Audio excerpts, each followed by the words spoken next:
Okay, my name is Barry Kowald. I'm an Education Services Specialist, and that's ESS for short. And we wear different hats. Part of what we do also includes advising our battalion commander and commanders at every level with strategies in order to better work with our high schools and colleges, namely our secondary and post-secondary institutions of higher education.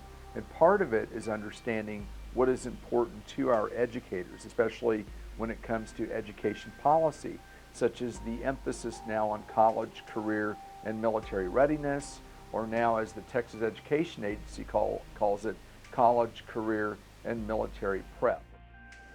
The Army offers 150 different career fields. Not only is this an opportunity to serve, but it prepares our young men and women for a civilian profession after their service to the nation.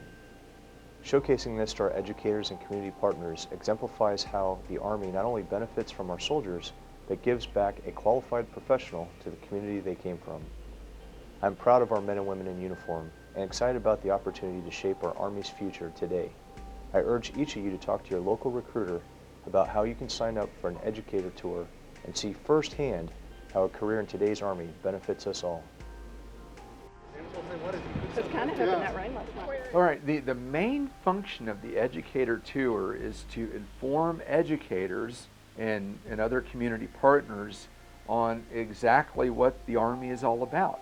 Because a lot of us, including myself being retired Air Force, had some preconceived ideas about the Army and serving in the Army that weren't necessarily accurate.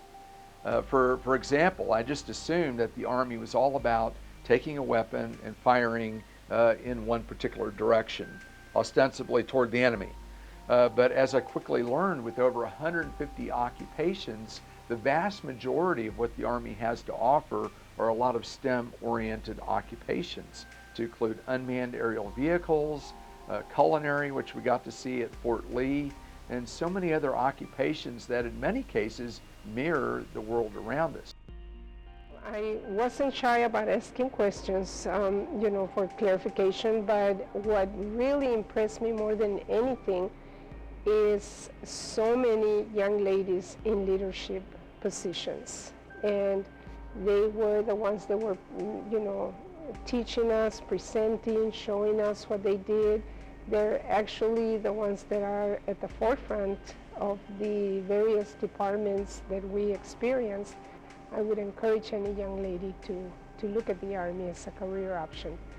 The other thing that I was very, very impressed with was the amazing technology that is being used and being developed. And with the students that we have nowadays that are so technologically comfortable and oriented, I think that we somehow need to do a better job in showcasing the military use of this technology in so many areas. I really thought I had an idea of what the Army was about from just talking to the recruiters that would go to my high school, from listening to them talk briefly to our students. But now, because of all the programs that I've encountered on this tour, I'm able to say, you know what, go visit my culinary arts teacher. Go visit my robotics team, because all of these are actual experiences that my kids are getting and can bring to the Army, for example.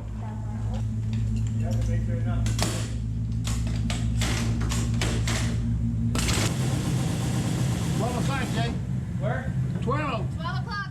One of the comments I got from one of our educators was the way in which instruction was delivered. The one thing I could tell you about instruction within the Army, advanced individualized training, is how they incorporate all styles of learning, auditory, visual, as well as kinesthetic or hands-on. So they got to actually see that happening in real time, and it was a really neat experience.